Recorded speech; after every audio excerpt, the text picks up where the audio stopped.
Hi Jake, nice to see you. Now, you've come to see me today because you've just been diagnosed with type 1 diabetes, haven't you? So tell me, how have you been feeling just lately?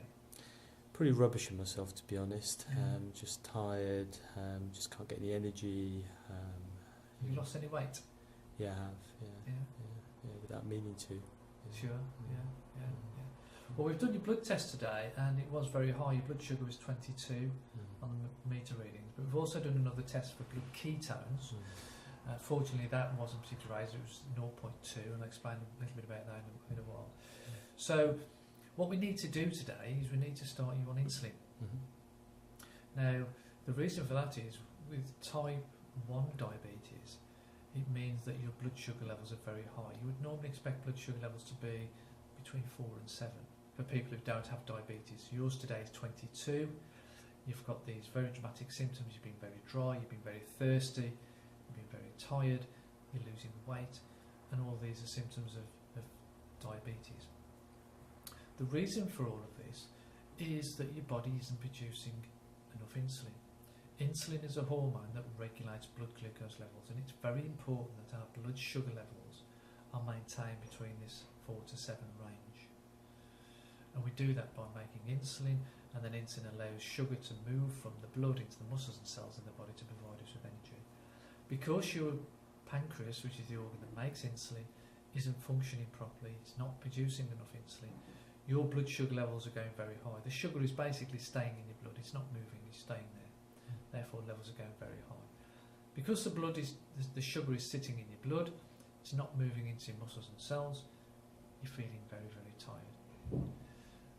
Because the blood sugar levels are very high, your body is desperately trying to get the levels down, and one of the ways it does that when it gets as high as your blood sugar levels are, is it starts passing it out into the urine.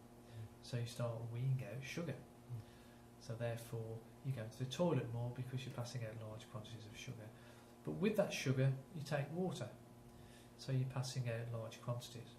As a result of that you start to get dry and thirsty. So you are producing the classic symptoms of diabetes: high blood sugar levels, tiredness, thirst, and going to the toilet, passing more urine. The other thing that's also happening is you've been losing weight. The reason for that is insulin, as well as controlling blood sugar levels, is also very important in the way we control and regulate fat stores in the body. And when insulin levels begin to drop, your fat stores begin to break down, and they start to break down quite rapidly, and that's why you've noticed this quite rapid weight loss over the last few weeks. When you're breaking down fat very rapidly, in the case that you've experienced, you start producing substances called ketones, ketone bodies. Ketone bodies are acidic, and when you start producing ketones in large quantities, as what can happen in type 1 diabetes, it starts to change the acidity of your blood. So it can lead to a condition called acidosis.